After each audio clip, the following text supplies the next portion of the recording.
Pixar. Now, everybody loves Pixar.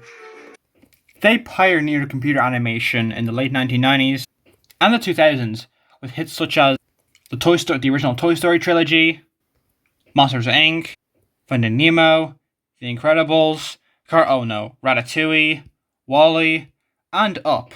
Up and Toy Story 3 being nominated for Best Picture, and Toy Story 3 becoming the first animated film in history to make $1 billion at the box office worldwide, showing a new path for animation. At this point, they seemed unstoppable. Yeah, so Pixar kinda went backwards during the 2010s, although they kind of got back on the groove during the latter half of the decade, with films such as Finding Dory, Coco, Incredibles 2, and Toy Story 4.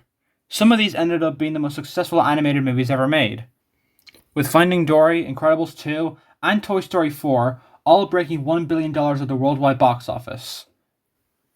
And then 2020 happened. Onward got a slight theatrical release, coming out just before the pandemic became a global problem. Once it did, however, movies were either delayed until the end of time, cancelled, or dumped onto streaming, which all ended up happening to Soul, Luca, and Turning Red. In my opinion, very great movies, but failures in Disney's eyes because it didn't make $500 bajillion. However, Lightyear isn't seen as the main problem why Pixar's box office has been so poor lately, blaming these movies about people's personal lives. I'm sorry, what? Hey, remember when Elemental had the worst opening in Pixar history, yet it sporadically made its money back overseas? Apparently Disney doesn't know about that because they think that movies like this and its kind are the problems. No, they aren't, you dumb shits. It's this piece of pretentious ass. Thankfully, Inside Out 2 made a big profit, but I doubt we'll be seeing many original works from Pixar, which is a shame because their recent works are actually pretty great, in my opinion, including the topic of today's video.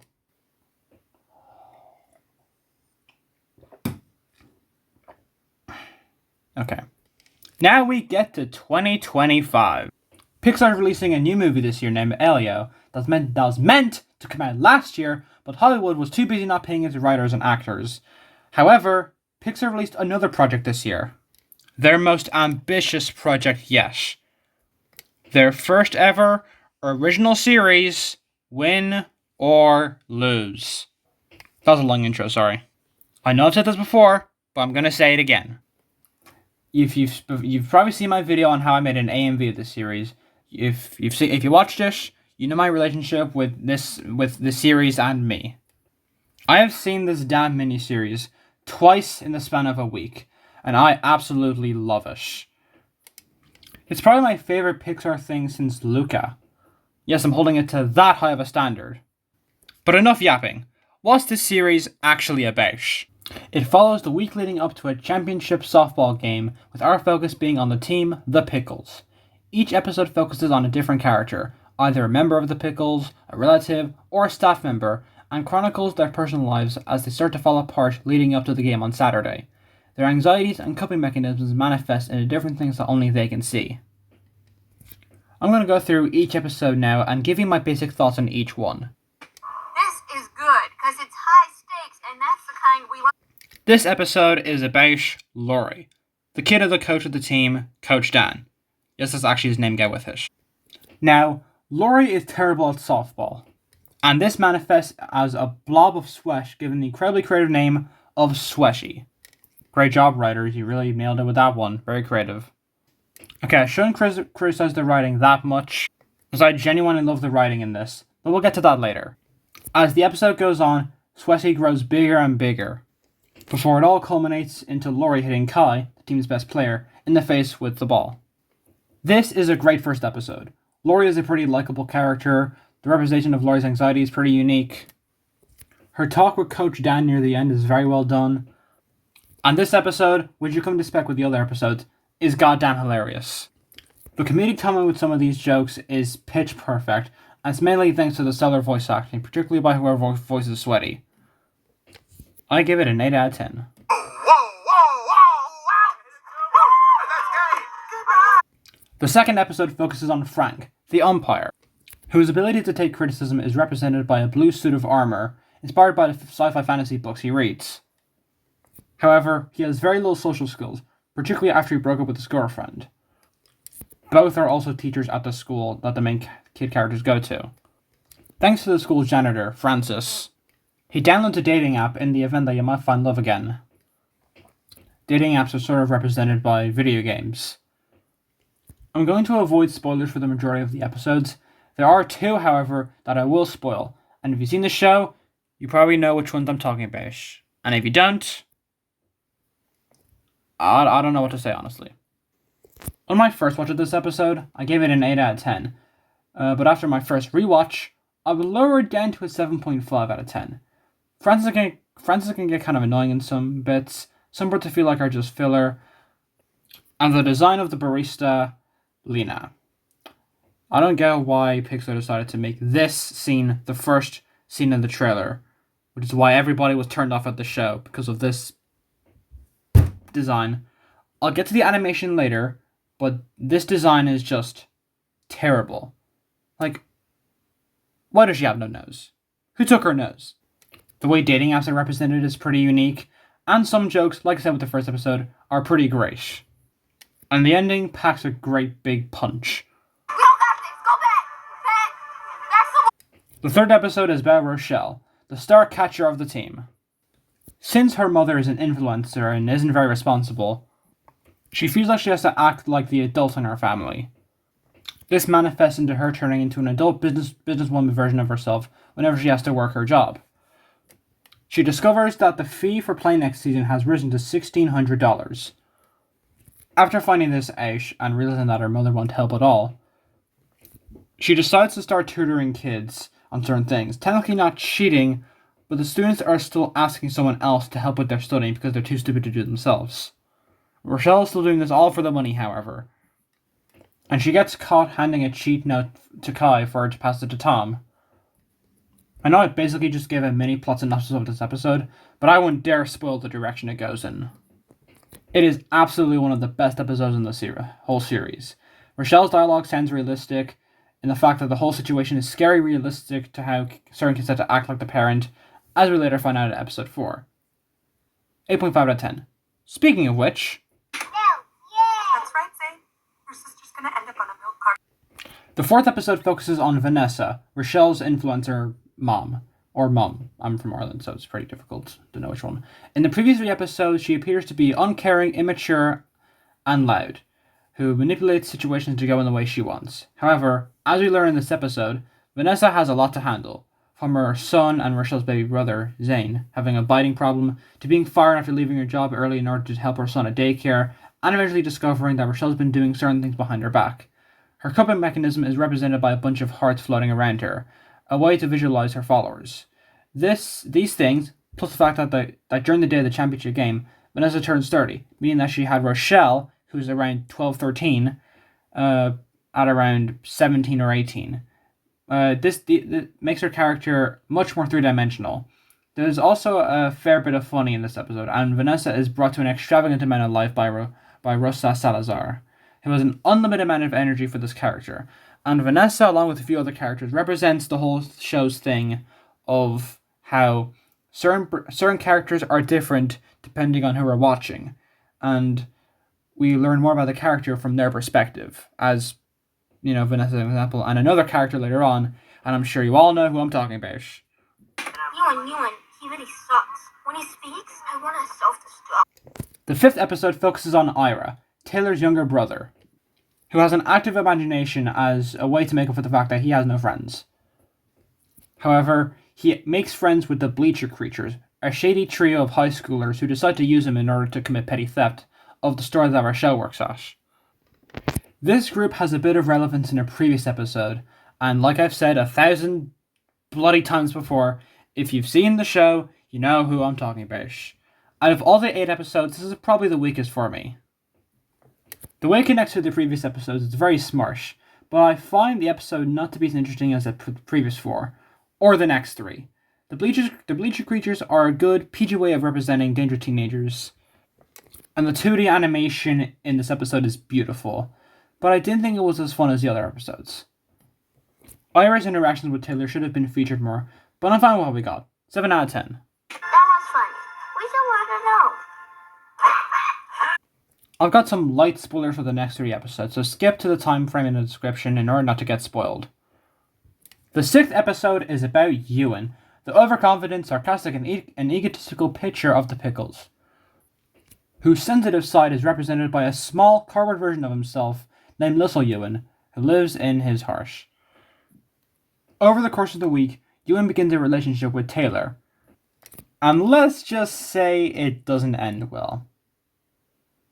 And by doesn't end well, I mean it implodes to the goddamn ground. This episode is probably the most realistic of all of them. It shows how short most middle school relationships last, and the thing about most of them is because they're toxic. But Taylor and Ewan actually loved each other. But Ewan let his jealousy and ego take over his mind during the championship. And when Taylor storms out right in the middle of the game, Ewan is just left there, literally heartbroken. As he drops the ball and the episode ends there. Obviously, Pixar is continuing their trend of making their audiences as depressed as humanly possible, and they succeeded. A lot of people commented how this episode made them cry, and it's very easy to see how. The way this ending is shot, the song starts as soon as the sad part happens, and the fact that this realistically shows how most middle school relationships don't last very long, reflecting real life in a lot of ways. Of course, I currently go to an all-boys school, so I can't relate. But that doesn't mean this ending still isn't emotionally effective, and that's because it is. These teenagers are seriously giving their all for these performances. On top of being very emotional, this episode is also goddamn hilarious. It's probably the funniest of every episode on the show. It just cracks me up every single time I watch it. It's also well-paced, likable, and it has more of Kai. What more could you ask for? It's a great episode. It also has the best song in the series, in my opinion. The Joke Is On Me by Campfire. I'll get to the music later, but just listen to it on YouTube. It's a great song for a great episode of a great miniseries. 8 out of 10. Just a side note, this ending image is genuinely so depressing because now you know that there is some deep shit that these characters have got themselves into. It is genuinely so, depressing to look at. Oh boy, here we go. The episode of Kai. By far my favorite character in the series.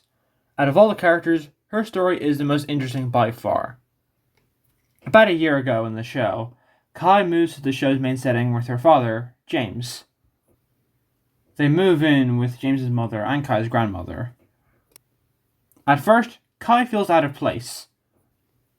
But after meeting the Pickles and becoming a team member, she starts to feel happy again. Her happiness is represented by her floating in the air. However, James isn't happy about her changing from baseball to softball, but respects her decision. Kai's main dilemma throughout the episode is her feeling is her father putting an immense amount of pressure on her, which is represented by Kai sinking into the ground.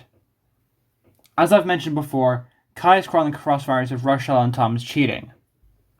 She practices with Laurie in order to blow off some steam, but after getting hit in the face with the ball Laurie hits, she sprains her ankle and falls to the ground, causing her foot to be injured during the game, which she figures if she tells James, he'll scold her even further. Also, fair warning, content warning, for a split second you can see the foot broken without the scribble effect on it. Yikes.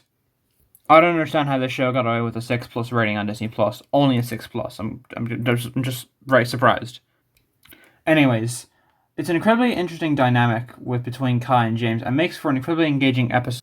Okay, I'm going to explode if I don't talk about this. Time to talk about the giant softball in the room. Kai's original storyline. In the original version of the episode, Kai's story was about her transition from a boy to a girl, and how she struggled with gender dysphoria, which was represented by her face coming apart in many unique and different ways. For a while, Disney let Pixar keep this plotline in, They even got a trans actress to voice Kai. However, in December 2024, it was said in many articles that Kai's story would no longer be told the way it was supposed to, and that Kai was now going to be straight and cisgender, which made a lot of people angry. Now, it's easy to point at Trump winning the election as the main reason why this version of Kai's story was cut out. But it's not the only reason why it was cut out. It was reported that this was being planned for months, and it was also the contribution of right-wing conservative parties that led to the cut. Also, Disney's whole thing of, well, actually, having a trans character will lead to viewers in Asia to not wanting to watch the series anymore, leading to less money being made, is not a good excuse. Let's just say that Disney has a history of not respecting the LGBTQ plus community at all, and what representation they do have is usually in not very good taste. The LGBTQ plus characters in question are often portrayed as just stereotypes. However, this is something entirely different. Disney was on board with this idea of making Kai openly trans. However, them unexpectedly cutting the story during the same month it was supposed to originally come out seemed especially scummy and sadistic. No longer being a case of Disney losing certain international markets, but more so them showing their true colours and what ideologies they support. Despite all this, however, there is still a small portion of Kai's trans story in our episode. I'll read you this quote from Wikipedia verbatim. The episode that focuses on Kai, I Got It, was not screened in advance to critics, but includes implications that the character is transgender, such as dressing masculine and having a masculine hairstyle at the start of her episode, growing out her hair, and adopting a more feminine look over the course of a time skip montage, hiding photos of her younger self that look more masculine, and her catcher's mitt having an old name that was ripped out, eventually being replaced by Kai in new stitching. Even though it isn't explicitly stated in the series, Kai is still trans, and the news articles saying that she is cis are wrong. If you just watch the episode yourself, you can clearly see it.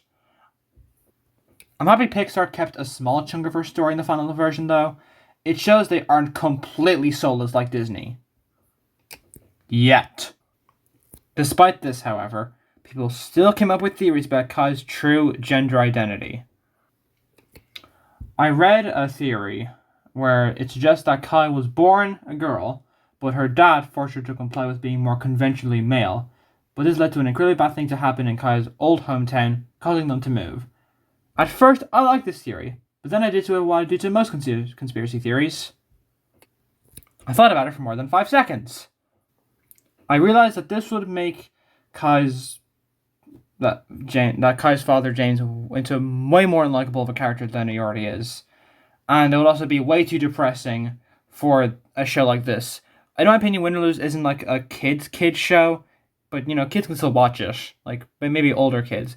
But this would skyrocket into being way more mature, and too mature for what the series is going for.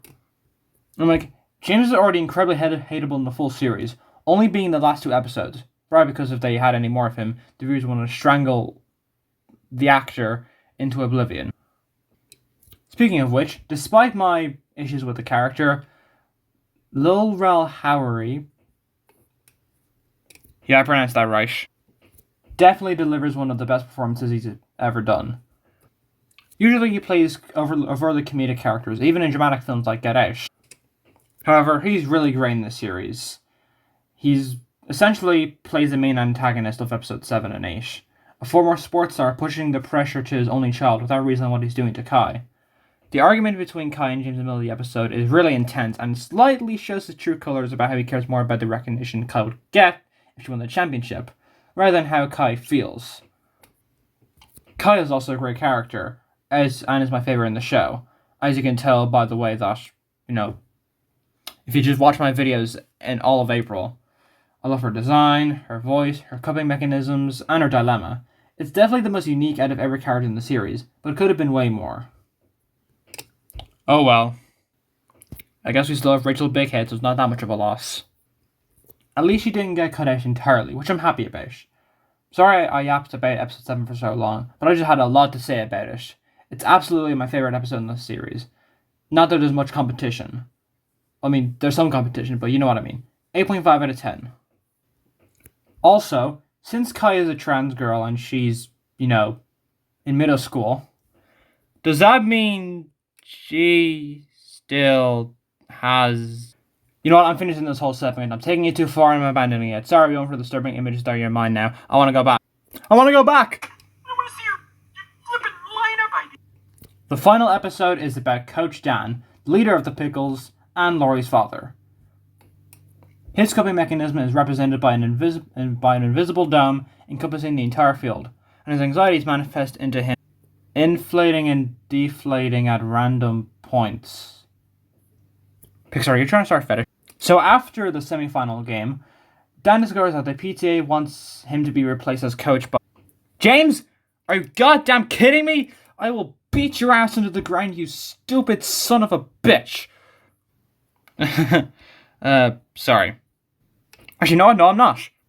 Look at the face this smug asshole puts on when he wants to become the new coach. And I saw a lot of comments on like a YouTube Shorts clip of this scene, and how it basically gives the idea that if he was the coach of the Pickles, the pressure on everyone would go from like 10 to 1,000 because of already what he does to Kai. Because like, if you haven't noticed, sports is about having fun. Well, not professional sports. This is not really like this. When you're a kid, you play sports to have fun, not to win competitions. And Dan being the coach makes sense. He treats the kids like equals. He lets them have fun. He lets them enjoy themselves. He doesn't force to like make them be better, which is what James does with Kai. After divorcing with his wife, Dan has been living in a shitty motel and his anxiety starts to grow. As Kai's injured, and James has made plans for the lineup when Dan takes Kai to her apartment.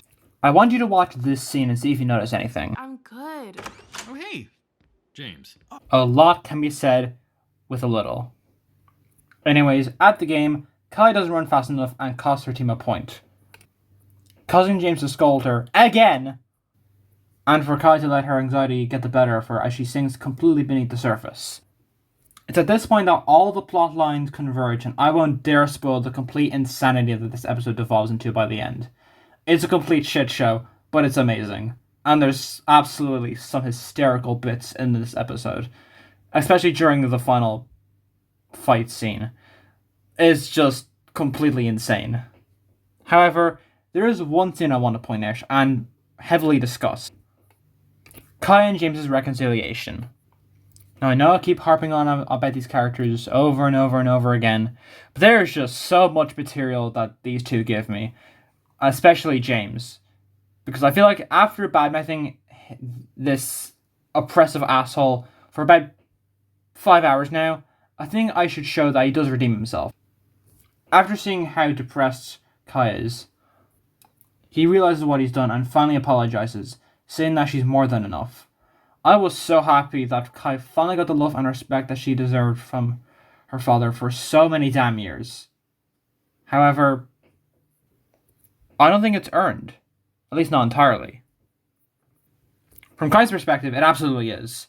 But I think the writers made James too unlikable. Maybe if he acted more like he did at the start of episode 7, like, he was still hard on Kai, like, but still, you could still tell that he loved her. You know, like, that he still cared for her. But, like, he's just so much of an unlikable prick throughout episode 7 and 8. It's hard to sympathize with him.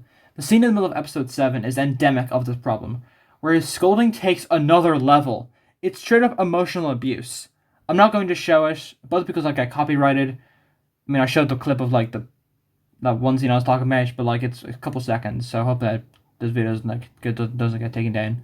But also, it's genuinely disgusting showing that middle scene because it is just so hard to watch.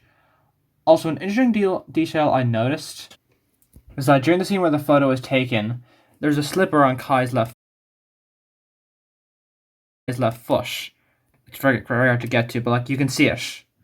And I just thought it was a cute little detail that her foot actually got attended to after the game. And you can see it again in this scene. I like that this was done, just to show that, yes, there is some happiness at the ending of this episode. And I like how they don't specify if they won or not, though it leans a lot towards the direction that they did win. I also love how other things aren't specified, which I also won't spoil. I feel like some characters' endings were a bit rushed, and it doesn't really end. The episode and the show altogether just sort of stops. I think it's a fine end scene, but I wished it felt a bit more complete. However, it's still a great ending to a great series. 8 out of 10. Oh, that took a while, didn't it? Before I give you my full rating, I'll talk about certain positives and negatives I have with the show. Some positives first. The animation is amazing. I've seen a lot of people compare it to Grubhub or Kroger ads, but the big difference is that this show has personality. Also, it doesn't even look like Grubhub. I'm not going to show what Grubhub ads look like because I don't want to, destroy my audience's eyes. But if you just look up the ads, you can see for yourself they do not look anything similar. Not even the Kroger ads. You people are just blind as shit. But I digress. I personally love the style. It's incredibly creative. All the different types of animation mesh really well together, and the character animation and designs only amplify it further. Like, every design in the show is unique. There is not a single character that looks the same. Like, it just blows my mind that literally no one in the show looks like the same whatsoever. It's just great character design. Mwah. Amazing. I also love how detailed the kid character's non-sports clothes are designed. There's lots of specific details that you won't notice until you look closer. I'll give you an example. With Lori, she wears a Christian necklace because I don't know if you couldn't tell when watching the show, she's Christian. Very openly so. Which I saw some people criticize as Christian propaganda. Oh no. Hey, have you guys ever thought about the fact that she's a kid? And sometimes kids pray to their God whenever they're in a precarious situation? I mean, I don't know what I expect. People never had childhoods. Speaking of stupid takes, I looked at the comments of a post about the poster on the series on Reddit. Honestly, I love this poster. It perfectly shows what the series is all about. 8 different characters across 8 episodes and their personal lives. However, some of these comments floored me with how stupid they were. Like, some people are confused about what the show is about, and people are saying that people are mistaking this for a movie, even though it says at the bottom of the poster, 2-episode premiere. You people are blind. However, the dumbest one by far was that people were saying that Pixar was overdoing this new cartoon style for their projects. If you don't like this new style that Pixar's been doing since Luca, that's fine. I personally love it, but I can see why people wouldn't like it. It's very hard to get into. I'm fine with that. Where I get murked is when they said that this style is overdone. Like with this comment here, where it basically says that the art style is overdone. It is not overdone. It has been used for 2 total movies. An overdone style is what DreamWorks did. Perfectly ugly animated movies. However, they grew out of that, and their films have such a variety of different styles. Pixar is finally doing the same with their films for the first time ever, and you have the gall to say that it's been overdone. Pixar has more variety now than they ever had before. Sometimes they do the more cartoony style, and other times they go back to the more realistic style they used to do for their late 2010s films. And then there's this comment. Compare the first 7 Pixar movies to the last 7's animation. The last 7 Pixar movies, if you don't know, have been Onward, Soul, Luca, Turning Red, Lightyear, Elemental, and Inside Out 2. Now, picture this. Do any of these look the same? Luca and Turning Red, yes, they look very similar. But Onward and Soul look nothing alike. They have the realistic styles, but the difference is that in Onward, the characters look more human. Whereas in Soul, they don't look like humans. And that look like the Soul world. It looks completely different. Lightyear looks overly realistic. Elemental doesn't, because it's elements. And Inside Out 2 has the combination of realism and cartoony. Not really cartoony. Kind of cartoony. You can't say that a style is overdone when it's barely been used for like not even half of a decade. This style was introduced in 2021, and it's not even 2026 yet. People are saying that's overdone. No, I'm not even going to bother. I'm moving on. Animation is great. Except, again, for this design. Like, why does it look like this? Give her a damn nose, Pixar! Another fantastic aspect of the show is the humor. Pixar isn't especially known for their comedy, as the only time you're usually crying watching a Pixar movie is the sad kind, but their comedic timing is criminally underrated. Win or Lose is no exception. This show is hilarious. I can pinpoint in one moment in each episode where I laugh my ass off. I would show you what I'm talking about, but because Disney's Disney, I can't play the clips. Again, if I've said this hundreds of times before, if series you watch, you know I'm talking about what. This series is comedy gold, and I wholeheartedly believe that it's the funniest thing Pixar has made since Monsters, Inc. No, I'm not kidding. It's not funnier than Monsters, Inc., but it's up there. Not every joke lands. Whenever they try to reference modern humor or say modern phrases, I die a little inside. A little. But it's sort of similar to Turning Red, where despite the modern language being used, it feels realistic to how people talk. Kids will always use modern slang in order to look hip and cool, but everyone, including themselves, knows they aren't cool. And another aspect I like about like the comedy is that it has good use of cringe comedy, which a lot of shows and movies have the problem that cringe comedy equals being silent and awkward for 20 minutes, which is not how that is. Something like the first season of It's Always Sunny in Philadelphia, they kind of got this down. I mean, obviously the other seasons have cringe comedy down better, but I think a really bad example, or a good example of how bad cringe comedy can be, is the first season of The Office, the US one. There, it is one of the most unfunny things I've ever seen, because it focuses so much on trying to be awkward, it doesn't work. Something like Turning Red works, because a lot of the jokes are not very funny, but that's the point. It's meant to be cringe. It's meant to be embarrassing. It's meant to give you, like, a lethal dosage of secondhand embarrassment. That's what makes it that's what wraps it around to being funny again. And the same is the case for Win or Lose. There's a lot of awkward moments in this show, but it just works so mainly in part to the voice acting and animation. The music is also great. Pixar isn't known for having a soundtrack with songs in it, so this is a unique departure. It could have been so tryhard with the songs, but they got a great musician group to do it. And for the compositions, guess who they got for this?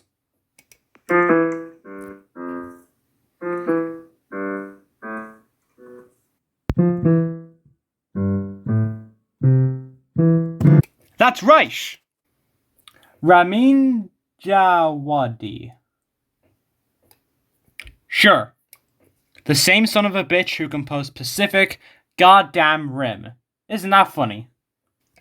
Along with the great songs, the soundtrack by Your One is also pretty good as well, with a lot of memorable tracks with a large amount of variety, from happy tracks that perfectly offset the mood of the episodes, to extremely depressing, to positively bittersweet. Another positive thing I want to talk about is the story itself. With the way the story is about a week leading up to a championship softball game, you would think it would be a generic, boring sports series, which what a lot of people thought when they heard the concept. However, introducing the extra idea of each episode being from a character's different perspective makes it so much more unique and interesting. And another thing people had a suspicion was, or not really suspicion, more of an assumption, was that this would be just like, realistic. The one had like the perspective thing that obviously these episodes have. Because like, people thought it was going to be just more generic, but it really isn't. It has a very high emphasis on the characters' personal lives rather than the sport, with the exception of episode 8, but we'll get to that later. Or you can go to the previous part of the video. Point is, I love how the series also doesn't sugarcoat certain things for kids. With one minor exception. Certain topics and issues are dealt with at face value, being terrible at sports, struggling with dating, having a baby as a teen, having to act like an adult, dealing with dangerous teenagers, how middle school relationships don't always go through, divorce, and pressure. Some of these issues for these characters never get fixed, which shows a bit of unflinching reality. It's a series that is for both kids and adults, as there's an equal focus on both sets of characters, and really gives insight into their personal lives, as well as their struggles and anxieties. Each character feels completely different to each other. even Laurie and Kai, you have the same thing of wanting to be better at sports, though Laurie's putting the pressure on herself, whereas Kai has the pressure from her dad. So it's still sort of similarities, but still differences. Speaking of characters, that's the last thing I want to talk about. Well, positive thing, because not everything in the show is positive, but we'll get to that later. The characters are great. Each character, like I said, standing out from each other. And as you could probably tell from my episode 7 review, and by just watching any of my April videos, Kai's my favorite character. I love her design, her voice, her story, and her relatability. The pressure from parents wanting their child to be the best is shown in a lot of detail here, and it makes for a compelling and exceptionally well done episode. Again, wish it could have included the extra part of Kai's story, but that's just come to be expected from Disney at this point. Another one of my favorite characters is Ewan. Yeah, most unlikable of the main 8, he's one of my favorites. He's the biggest example of the perspective thing, because in the first 5 episodes, he appears to be an arrogant, mean-spirited, and cocky pitcher who only cares about himself. His ego is through the roof. However, in episode 6, he's shown to be sensitive on the inside, and it's attracted to see his jealousy and ego get the better of him. I love how much of a shit show the game turns into as the series progresses. However, as I said, I'm not going to spoil the complete insanity the finale leads to. However, despite all my positives, I do have some criticisms. They're not major, but they're there. My biggest one is the pacing. Each episode is 18 to 20 minutes long, though it's pretty much 16 to 18 minutes once you take out the credits. Because of that, it makes some episodes feel rushed, particularly the later ones. I wish we could have seen even more into the characters' personal lives. I know the show's main plot focuses on the championship game, that's why everything is built up to, but it would have been great to see more of these characters outside of the softball field. The biggest one for me is Coach Dan, episode 8, because the total amount of time that focuses on his life, excluding the, championship game, is 7 minutes. 7 entire minutes spent with Coach Dan and his personal struggle. Because episode 8 has the big issue of trying to flip-flop between all 8 conflicts, and it kind of gets jumbled up. What I would have preferred is if there was an episode 9, which focused only on the championship game and everything could get together. Because I would have wanted to see more into Coach Dan's personal struggles. But what can you do? That's just how the show is. He's still a likable character, but he's definitely the least interesting, and that's mainly due to the fact that everything needs to be crammed into episode 8. Another criticism I have, although it's more of a nitpick, it still makes me annoyed. And that is the timeline, and how completely and utterly screwed up it is. And this is going to take a while, so just bear with me. So it's shown that the semi-final game and the championship game both take place on a Saturday. That's where we're starting with this. In episode 1, the incident with Laurie and Kai happens on Friday, as it's shown. Episode 2 is also pretty straightforward. In this episode, the cheating incident happens. On that same day, Frank signs up with the dating app, which he's shown to be using from Wednesday to Friday, and Friday is when the bad thing happens. Let me say it a million times again. If you've seen the show, you know what I'm talking about. I really want to know if someone is counting how many times I've said that phrase throughout this video, because it's probably going to go into double digits at some point. Maybe not, I don't know. Anyways, in episode 3, the timeline also lines up pretty well, and in episodes 4, 5, and 6, there's nothing notable that's going on there. But then we get to episodes 7 and 8. After Kyle gets caught cheating, doing air quotes, but you can't see it, she goes to the softball field to practice with Laurie. But wait, this was shown to happen on a Wednesday, as seen in episodes 2 and 3. The cheating couldn't have happened on the Friday, because as seen in episode 2, Frank started using the dating app, and it shows they use it for 2 more days, Thursday and Friday. It also implies that Vanessa meets Frank at the PTA meeting on the Friday, and in episode 4, he wears the same sets of clothes. So why does episode 7 move the incident to Friday, when it doesn't line up with the previous 6? But don't worry, it only gets worse! In episode 8, Dan goes to meet up with Laurie to practice on Friday, which is when the accident happens. I don't understand. I really don't understand. The timeline these writers are giving any viewers makes no damn sense. There are so many moments that shouldn't line up properly. And just when you think it couldn't get any worse, when Dan takes Kai back to her apartment, which, side note, I love that even he's annoyed to see James. That just cracked me up, because even he doesn't like him. James tells Dan that he has a lineup for tomorrow's game. For tomorrow. As in, this is happening on Friday, and it's gonna happen, and the game is tomorrow on Saturday. Honestly, why am I even trying? Who even cares? This isn't a show-ruining problem or anything, but it's still a bit annoying that they don't properly line up the timelines, making a couple plot points feel disjointed and messed up. Other things I don't like include a few jokes, but again, it doesn't ruin the show for me whatsoever. In conclusion, while this is a review that has over 20 pages worth of analysis of a Pixar series, probably over 40-minute amount of time recording and hours spent on trying to find clips and pictures and screenshots, has all I meant it to. That one, this is a great series. The characters are interesting and likable, the animation is stylized and beautiful, the story is fun and unique, the themes are rich and relatable, the emotional moments are powerful, the comedy is hilarious, and the ending is strong. Some jokes and story beats don't work, certain characters are too unlikable and annoying, the pacing feels rushed in certain areas, and the timeline can get muddled up and confusing. Despite these issues, however, I still love the series. I'm going to watch it any day of the week, no matter what mood I'm in. It's probably the best thing I've seen from Pixar since Coco. And even though I do prefer more Pixar movies than this, I will make a ranking video on Pixar movies at some point. Not a long one, a short one. But I love Win or Lose more than most Pixar movies combined, except Up.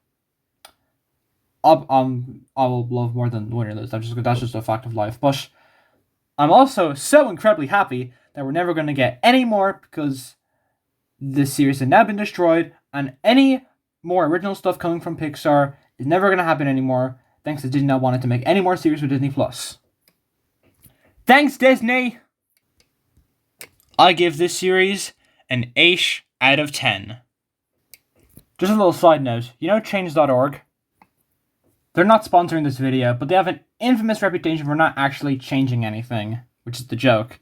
Change.org, not Change.org, it's a whole thing. But sometimes they do have a win.